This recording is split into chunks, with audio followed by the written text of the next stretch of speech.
Okay.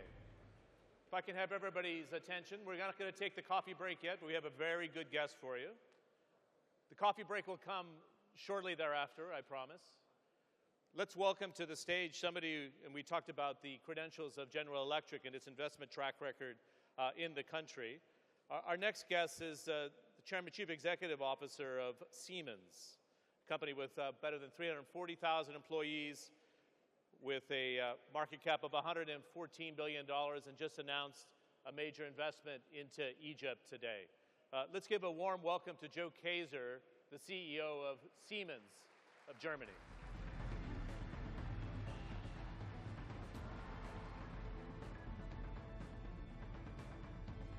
Oh, you're behind me.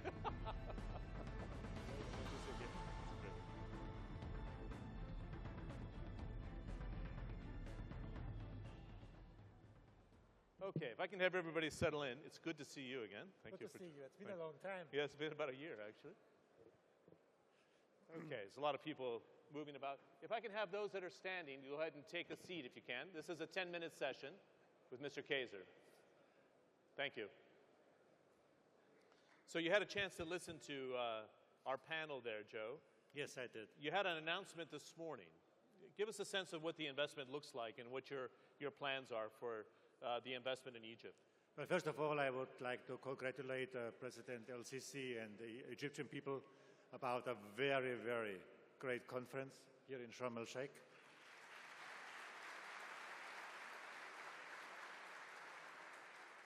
It is amazing how massively, this country has been sparking the interest of the global world.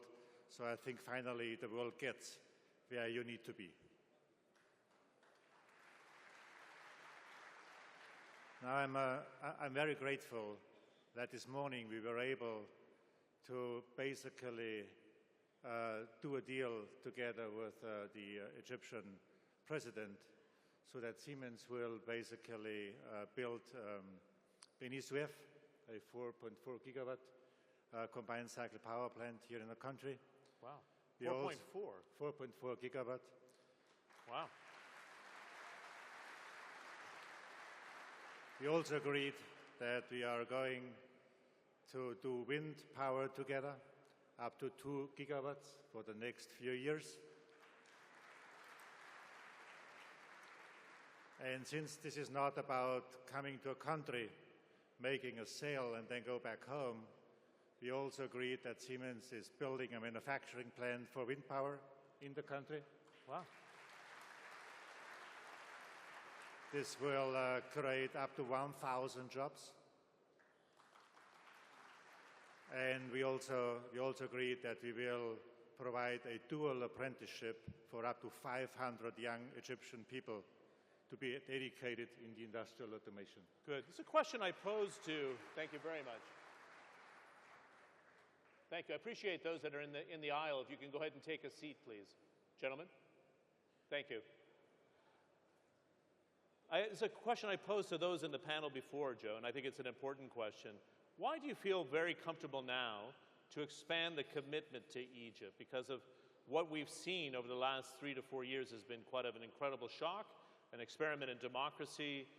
We've seen elections in 2014 leading to where we are today. You have to go to a board and suggest, I'm ready to make the commitment on the power plants, I'm ready to commit to solar energy, and I'm even going to put a manufacturing facility and trading facility. Why the window now to feel I'm secure enough to double up here to this country? Well, I don't think that, doing business to society, and this is what Siemens stands for, is not about coming and going when the investment opportunity is high. This is about a commitment. This company has been doing business here in Egypt already since the founder in 1851. You're kidding. No. Wow. So we have our own operations since 1901. So we are in this country for more than 110 years. Oh. And we have been seeing crises come and go. So, and this is what basically moved us to say, look, if things get tough, you need to show that you are ready for your people. And that's what we do in Egypt. So we've been here for a long time. We stay here. we do business to society. I believe, by the way, a company which does not provide a value to society should not exist. So, yes, it is about commercial interest, but it is also then about contributing to building a society. And if I look at how economies are being developed over time, it all starts with energy. You know, it gets pretty dark at night if the lights go out. So you need to build energy. It stabilizes the society. Then we build infrastructure, mobility. Then comes industrialization, you know, automation, healthcare. And this is our business. So, and then you have 90 million Egyptian people. So this is a real great place to be. Is there a risk? Absolutely. But then we need to stabilize that together and make sure that there is infrastructure and energy and the daily things of living provide to the people. And then I think this is more about opportunity than risk. Good. Let's look at the rest of the region right now. And again, in the context of making sure the region finds stable ground, Egypt sits at the core of it. But I had mentioned this to our previous panel, Syria, Libya, Iraq, far from stable at this stage. This is a potential market of 300 million consumers if you put them all together, lower trade barriers amongst them. What's the Siemens strategy for the broader Middle East and North Africa, and how does it play into the global framework of the company, if you will? Well, the so-called Near Middle East has always been a cornerstone of Siemens doing business because of energy, infrastructure, oil and gas, of course, healthcare. So we've been here for many, many, many years. We have thousands of employees. We also do local content. And we believe the recipe to also stabilize the region is that we do one thing at a time. And Egypt plays a major, major role because it's 90 million people. And I believe, you know, the more stable Egypt is, the better off the whole region is. It is. What do you do with something like Iraq? It's, again, a pretty sizable market. Yes. Well, how do you handle this going forward?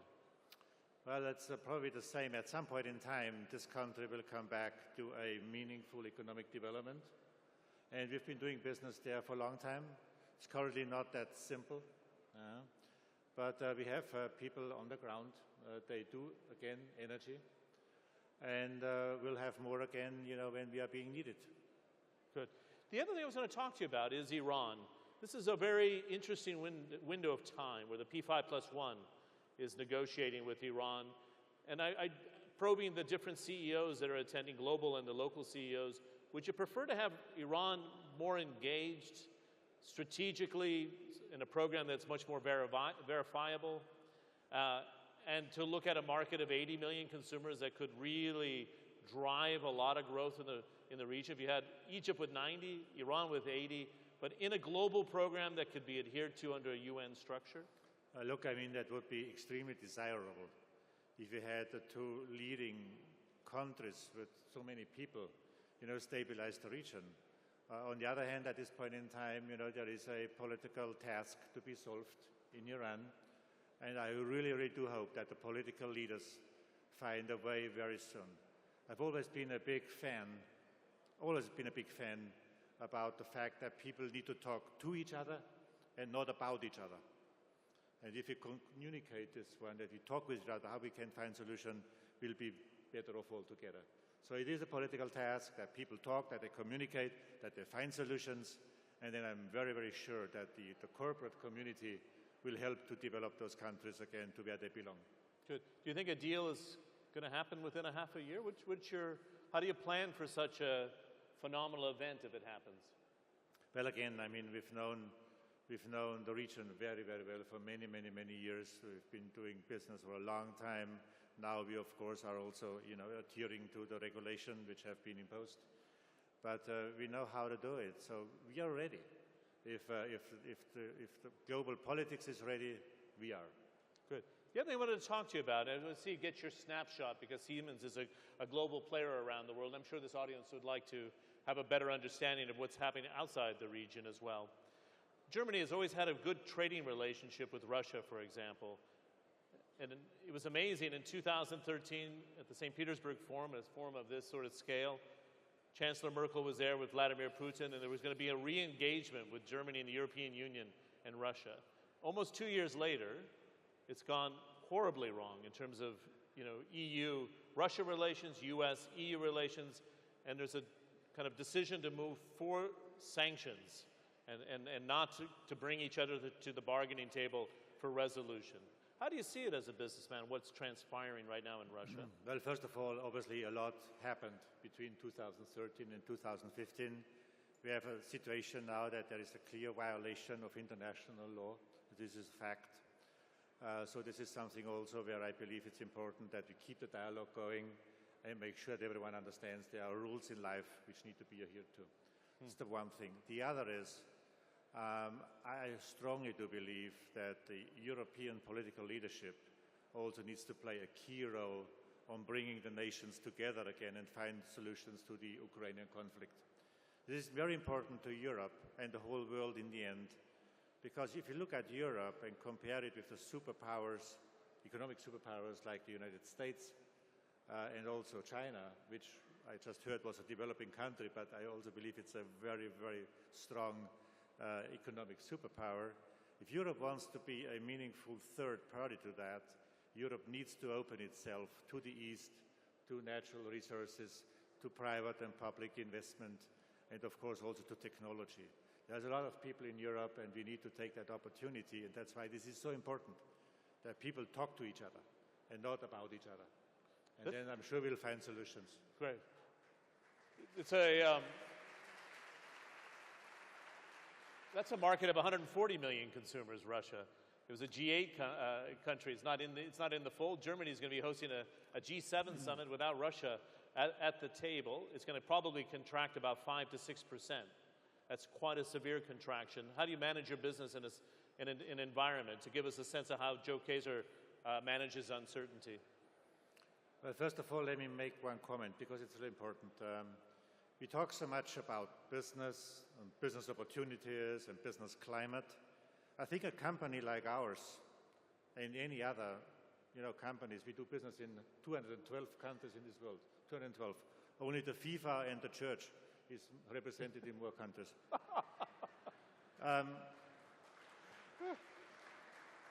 We do business in so many countries, and I believe, and I'm a very strong believer, there is no business if there is no stable society.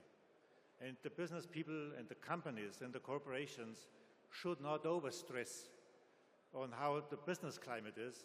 They should rather look at how they can stabilize the societal development of a country. And if you do that, the business comes on its own. So how do we manage uncertainty? Well, obviously the future is uncertain. So you need to be flexible. You need to be fast and flexible, listen to the market, talk to people, make agreements. We did not take a lot of paper this morning when we did the business together with the Egyptian people. The president said, "Do you commit?" I said, "Yes." And I did a handshake, and this is good for us. You're kidding. Yeah. Wow. And he told me, he said, "Look, you shouldn't make that much profit, and you need to provide good financing." So we provided a 12 years financing for the whole project at less than 1.6% interest rate. Wow.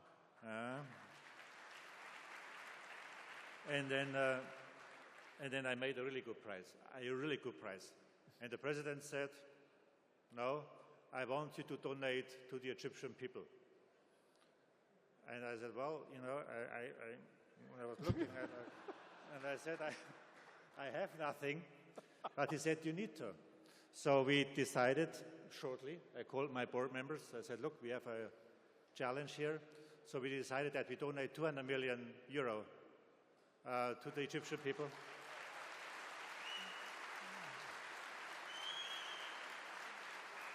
And that's how we manage uncertainty. And that's how we did it. So there's always a giving and a taking and a long-term relationship, and this is what matters in the end. And he's still smiling even after he gave away 200 million euros. That's pretty good. Yeah, well, you didn't know how much I was smiling before that. We give a warm round of applause for Joe Kaeser at Siemens. Thanks. I think we're going to exit.